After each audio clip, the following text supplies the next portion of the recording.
Dr. Muhammad Ghulam Mustafa, ophthalmologist from India. Sir, what is the reason both scientifically and spiritually to make halal chicken, halal goat, but not fish? Please reply. What Dr. Muhammad Ghulam may be asking, that when we slaughter the chicken or the goat, we do zabiha. So why is there not a requirement to do zabiha to a fish? And that's a very good question.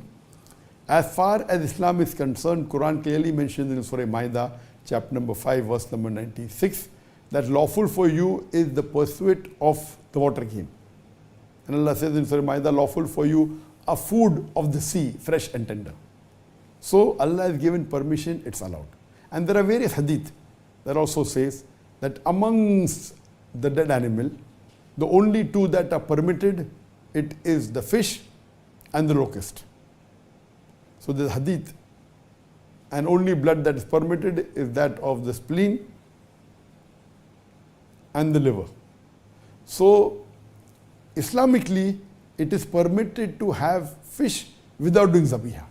But we know Islamically, whether goat, chicken, or cow, etc., when we have to eat them, we have to slaughter to zabiha. In zabiha, what we do, there are various conditions. The main is that see to it that the knife is sharp. See to it you don't slaughter one animal in front of the other. If you are slaughtering a goat, see to it that it's not in front of other goat. See to and the knife is sharp, and you do it swiftly.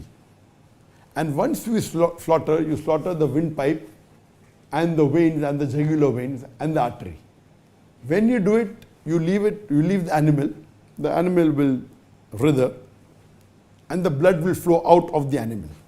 So when you do zabiha, the blood, which is a good media of germs and bacteria, majority flows out of the body. So that's the reason zabiha is compulsory when we are having non-veg food like meat, mutton, beef, etc. Anything, we have to do zabiha. This is the scientific, so that the blood flows out of the body. When the blood flows out of the animal's body, there are less germs and bacteria, because blood is a very good medium of germs and bacteria. So it keeps the mutton or the chicken fresh for longer time. If you have slaughtered by the Islamic method of zabiya, a goat or a sheep or a cow or a chicken, it will stay for longer time because blood is a very good media of germs and bacteria.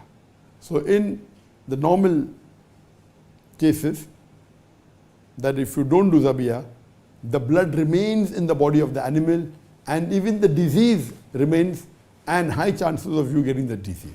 So Islamic slaughtering, zabiya is a must for non-veg. Now the question posed is, why not zabiya for fish? Because fish is sea life, and goat and sheep, they are animals. They don't live in water. The difference in the system is that in the fish, there are gills.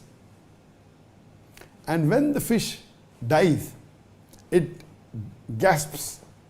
When it gasps, the gills, it sucks all the blood into the gills. So in a fish, when a fish dies, when a fish is brought outside water, it struggles and you find it writhing, and then it dies. So when it's out of water, because the fish cannot breathe, so what happens? When it starts breathing, and it cannot, it can only normally breathe in water. It doesn't have the function to breathe the normal air like how human animals have. So what happens? Most of the blood is sucked by the gills. So when a fish has died because of loss of air, loss of oxygen, when it dies, the blood is sucked by the gills. That's the reason scientifically the blood doesn't remain in the body of the fish. Number one, the blood of the fish differs from the blood of the goat, the sheep, or the animal. It's not as much of bacteria and toxins as the blood of the goat, the cow, the sheep. And secondly, the blood is sucked. So first of all, this blood is not as dangerous as the blood of the animals.